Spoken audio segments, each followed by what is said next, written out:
ang promotion sa Copa. Kagayan yung pastors, auxiliaries, lalong-lalong na yun kayo.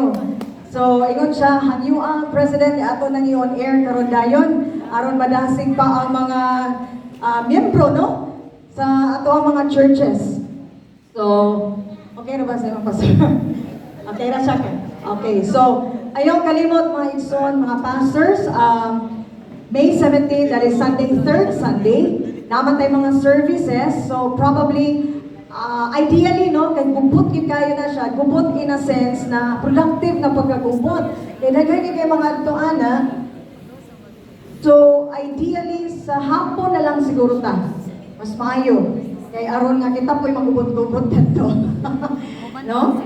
So, you can, after siguro sa service, you can have lunch in fast food chains there, pabugnaw-bugnaw with the family, mga igsoon natos, no?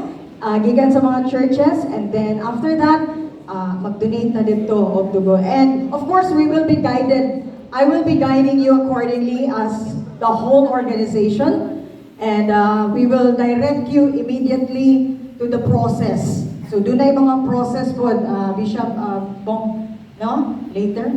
So, you will be guided accordingly aron nga smooth ang atong process. And then after that, to all successful blood donors, daghan kayo mo makuha. Okay, tungod sa kapitos, but our God is generous. Amen? Yes. So, amo lang yun gihapon yung iparinguaon nga sa mga mag-donate, dili yun gihapon nga makulang ang inyong pag-adto dato. So, daghan po ta mga sponsors, of course. Ang atuang city mayor, nag-donate ko siya 3,000 kamuhog nga sacks of rice, no? Kong Rufus, nag-donate po siya food packs.